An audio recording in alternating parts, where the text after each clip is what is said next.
Kalanthode KMCT polytechnic കോളേജിൽ വീണ്ടും വിദ്യാർത്ഥി സമരം. 65% ഹാജരുള്ള വിദ്യാർത്ഥികൾക്ക് ഫൈൻ അടച്ച് പരീക്ഷ എഴുതാൻ അനുമതി നൽകുന്നില്ല എന്നാരോപിച്ചാണ് വെള്ളിയാഴ്ച വിദ്യാർത്ഥികൾ കോളേജിലേക്കുള്ള 4 വഴികളും അടച്ച് സമരം നടത്തിയത്. വിദ്യാർത്ഥി സമരത്തിന് പിന്തുണയുമായി യൂത്ത് കോൺഗ്രസ്, KSU പ്രവർത്തകരും എത്തി. കളന്തോട് KMCT പോളിടെക്നിക് കോളേജിലാണ് വിദ്യാർത്ഥികൾ വീണ്ടും സമരരംഗത്തിറങ്ങിയത്. 65% ഹാജരുള്ള വിദ്യാർത്ഥികൾക്ക് ഫൈൻ അടച്ച് പരീക്ഷ എഴുതാമെന്നിരിക്കെ പ്രിൻസിപ്പൽ അതിന് അനുവദിക്കുന്നില്ലെന്നാരോപിച്ചാണ് വിദ്യാർത്ഥികൾ സമരം നടത്തിയത്.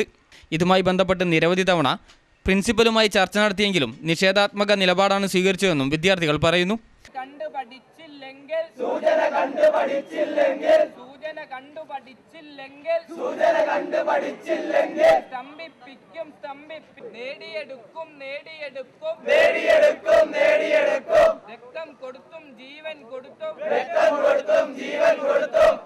വിദ്യാർത്ഥികളുടെ രക്ഷിതാക്കളെ അടക്കം ആക്ഷേപിച്ചു വിട്ടതായും ആരോപണമുണ്ട്.